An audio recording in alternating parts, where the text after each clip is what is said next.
Are you a researcher or an innovator making a difference in Africa and Europe? The SIA Project invites you to share your success story and join a movement dedicated to sharing best practices, bridging knowledge gaps, inspiring others, fostering collaboration. Share your story now and be recognized, celebrated, connected with global network of researchers and innovators. For more information and to submit your story,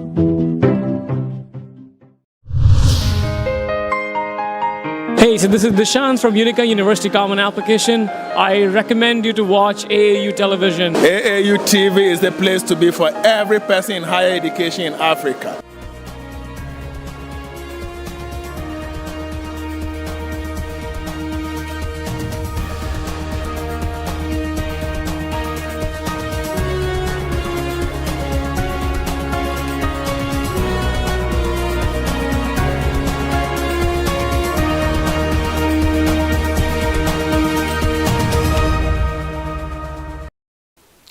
It's 12 o'clock GMT and this is the AAU TV Mid-Week News coming to you live from the headquarters of the Association of African Universities.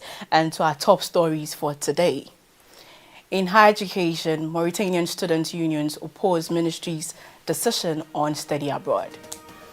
And in health, Aspen Pharmacare in talks to produce Mpox vaccines amidst African outbreak. In entertainment, Shogun breaks Emmy record with 14 wins. And in business, Chinese EV makers target African markets amid growing demand. Please stay with us for more news on the AAU TV Midweek News. My name is Jemima, Deladem Dotsey.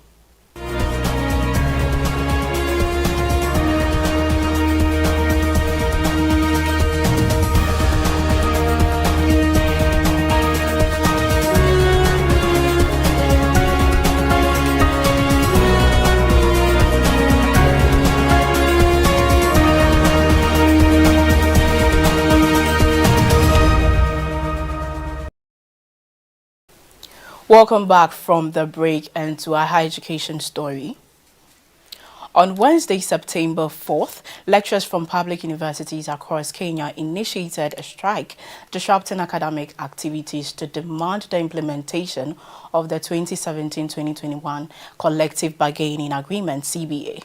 The strike, which began at the Technical University of Kenya, comes after the university's academic staff union issued a 7-day ultimatum that expires on August 26th, 2024.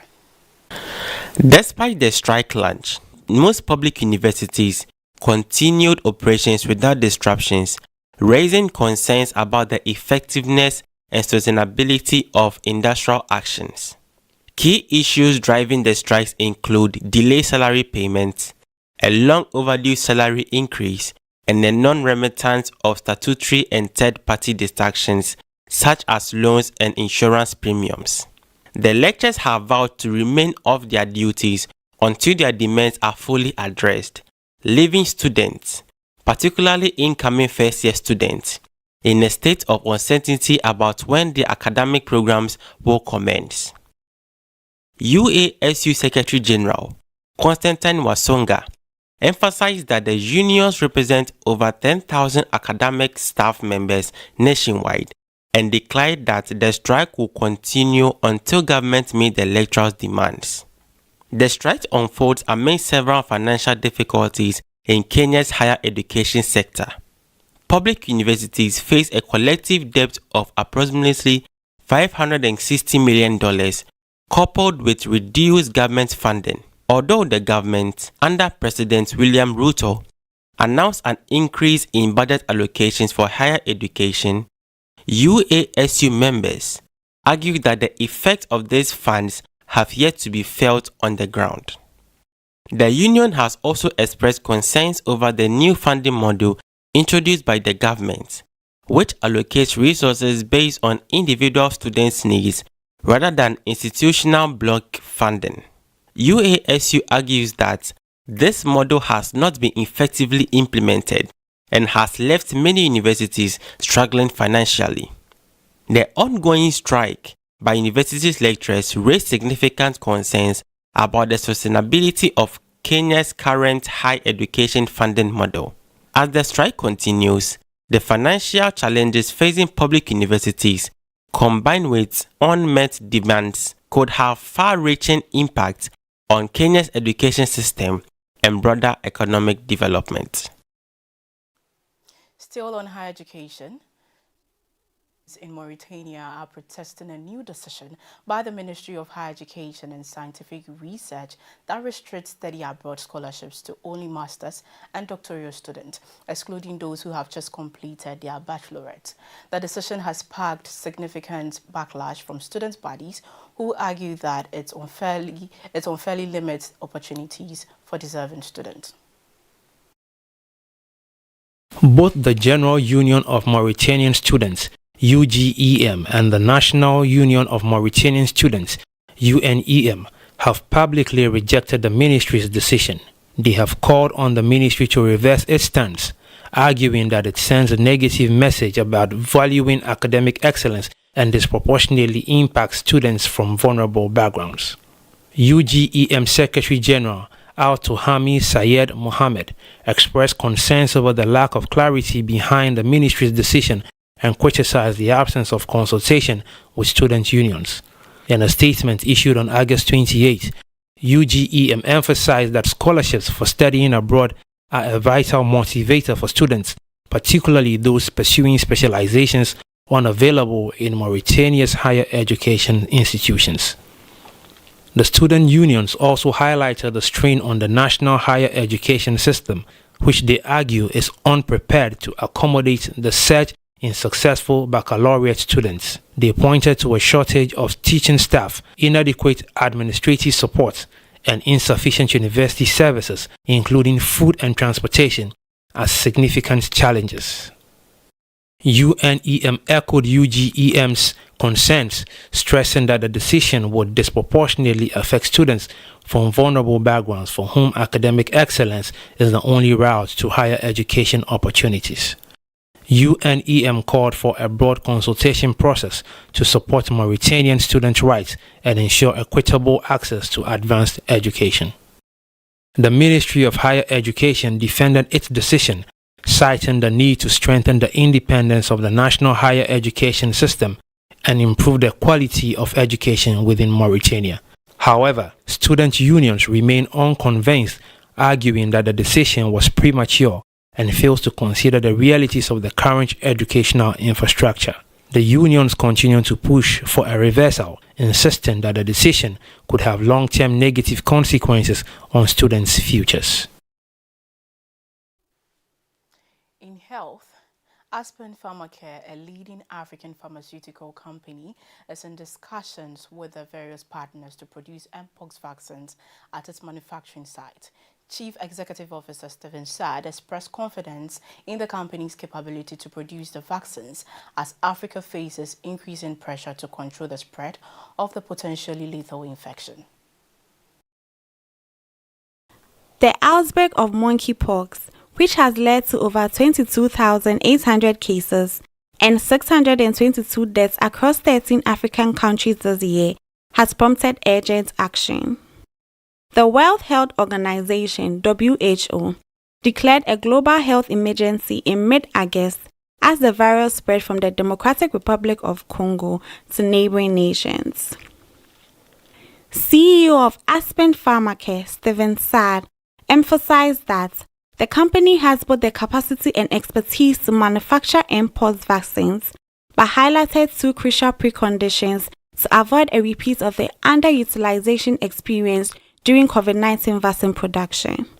The first is a firm commitment to specific volumes of vaccines orders, and the second is the financial support from the technology transfer to Aspen's facility. While Saad did not disclose the specific companies involved in the talks, he stressed that Aspen cannot afford to invest in vaccines production without guaranteed demand and financial backing. This cautious approach stems from past experiences where large promises of orders failed to materialize.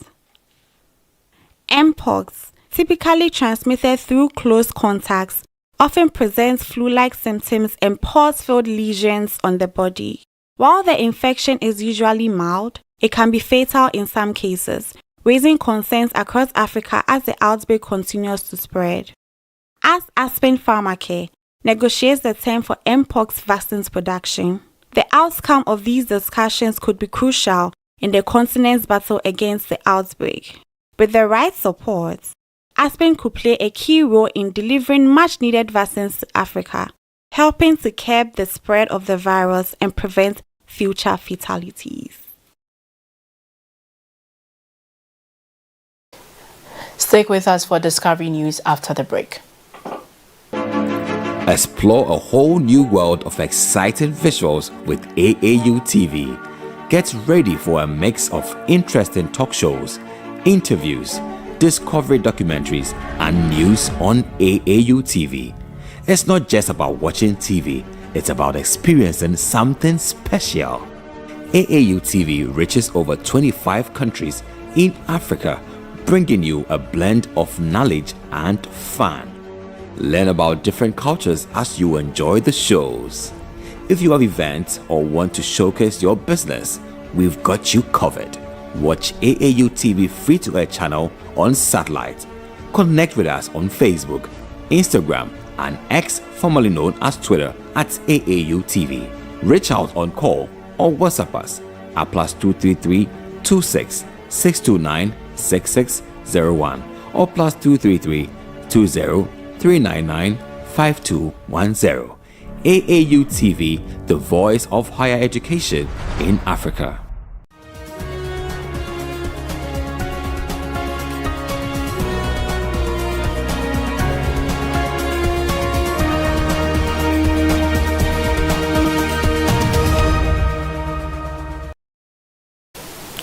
Welcome back from the break and to our Discovery story. A new restaurant in Nairobi has become the talk of the town with its robotic waiters, Nadia and Claire. The two robots have captivated dinners with their smooth service, offering a unique dining experience in the 2-month-old establishment where they assist human waiters in delivering food to tables. With the restaurant often bustling, especially on weekends, the robotic waiters provide valuable support to the human staff.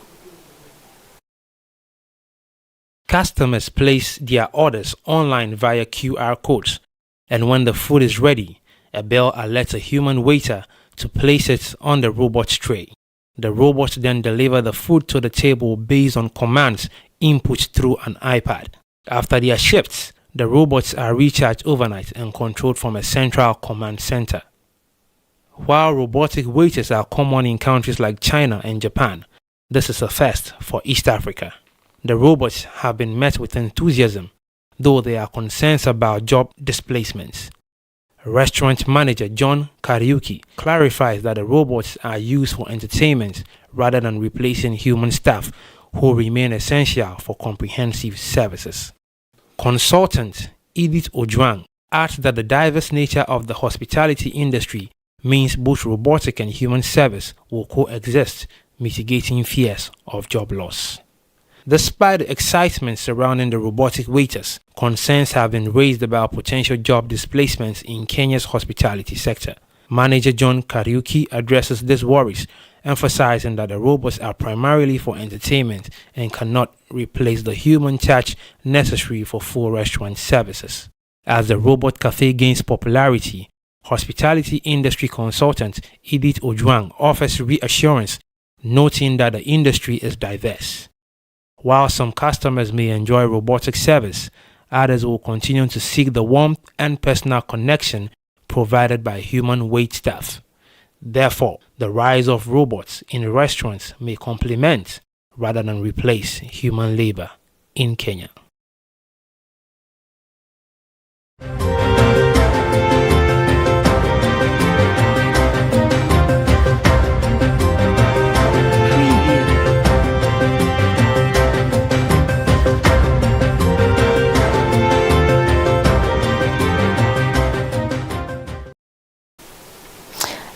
In sports, The city of Paris plans to honor the late Ugandan Olympic runner Rebecca Cheptegei by naming a sports venue after her following her tragic death in a domestic violence incident. Paris Mayor Anne Hidalgo announced the proposal on Friday, which will be discussed by city officials in October.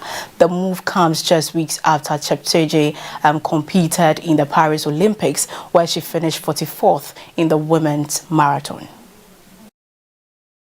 Rebecca Cheptegei, 33, passed away on Thursday at a Kenyan hospital after suffering severe burns in an attack by her partner, Dixon, in Jemima. The incident, which took place last Sunday, left 80% of her body burned. Jemima, who also sustained burns, has also passed on at the same hospital. Paris City Hall expressed its solidarity with Cheptegei's family, condemning the femicide and affirming the city's commitment to remembering the athlete. Mayor Hidalgo, speaking at a press conference, highlighted Cheptegei's beauty, strength, and freedom, emphasizing that Paris will ensure her story remains in the city. This tragedy underscores the global issue of violence against women, with UN Women and the UN Office on Drugs and Crime reporting that a woman or a girl is killed by an intimate partner or family member every 11 minutes on average worldwide. In Kenya, a significant 41% of women have experienced physical or sexual violence from a partner, according to the Kenya Demographic and Health Survey 2022. In entertainment, the FX series Shogun made history by winning 14 Emmys at the Creative Arts Emmy Awards, setting a new record for the most awards won by a single season of a television series. The series, which delves into political machinations in feudal Japan, surpassed the previous record of 13 Emmys set by the 2008 limited series John Adams. Shogun could further extend its record at the main primetime Emmy ceremony on 15 September, where it's up for 5 more awards. On the second night of the Creative Arts Emmys at the Peacock Theatre in Los Angeles, Shogun won in nearly every category it was nominated for, including costumes, makeups, editing, stunts, and cinematography. Nestor Carbonell also received an Emmy for the Best Guest Actor in a drama for his role in the series. Jamie Lee Curtis won her first Emmy for her role in The Bear as Donna Bezzato, following her Oscar win for Everything Everywhere All at Once. Curtis expressed her gratitude, calling it the thrill of her creative life. Songwriting duo Benj Pasek and Justin Paul joined the EGOT club after winning an Emmy for their song in Only Murders in the Building. Other notable winners include Maya Rudolph for Big Mouth, Angela Bassett for narrating Queens, and Michelle Coel for her guest appearance in Mr. and Mrs. Smith. The Primetime Emmy Awards will be hosted by Dan and Eugene Levy on the 15th of September at the Peacock Theatre.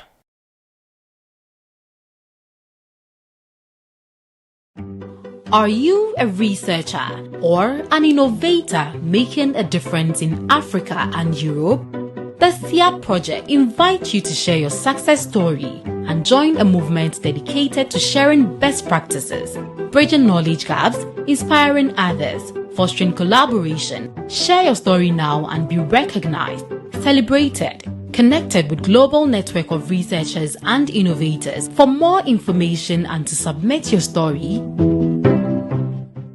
a job in higher education institution on the African continent, there is no need to go looking. The Africa Education Jobs Board will deliver available jobs to you via our platform. To start your search, visit our website. On our website, you will find variety of job postings classified by the sectors and professions they belong to. There are sections devoted to variety of career-related materials, as well as information on African countries. All information you require, based on the job description and requirements, are accessible on the site. If you are looking for a job in higher education on the continent, use our dedicated portal www.africa.edujobs.com.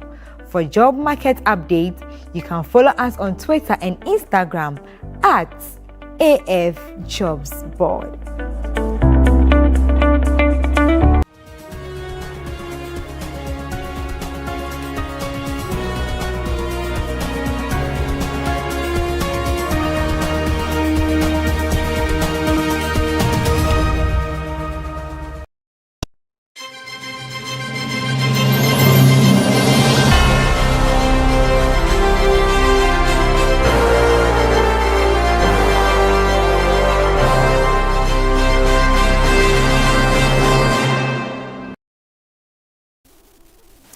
Chinese electric vehicle manufacturers Neta Auto and XPeng are making significant strides into the African market, aiming to capitalize on the continent's growing demand for sustainable transportation. Neta Auto, a brand under Horizon New Energy Automobile, plans to enter 20 African countries over the next 2 years, with a goal of opening 100 stores and achieving annual sales of over 20,000 units within 3 years. Meanwhile, XPeng has partnered with Egypt's Raya Auto to introduce its electric vehicles in North Africa, highlighting the promising opportunities in the Egyptian market. According to research firm Statista, Africa's electric vehicle sales are projected to grow from just over 2,000 units in 2024 to more than 3,600 by 2029, driven by government incentives and the need for sustainable transport. Chinese brands are expected to be key players in this $204.8 million market, potentially disrupting the dominance of European and Japanese automakers like Volkswagen, Toyota and Suzuki, which are primarily focused on gasoline-powered vehicles. With Africa's new vehicle sales reaching over 1 million in 2023, the continent's car market is led by South Africa, Morocco and Egypt. However, used vehicles still dominate, accounting for 85% of the overall fleet on the continent.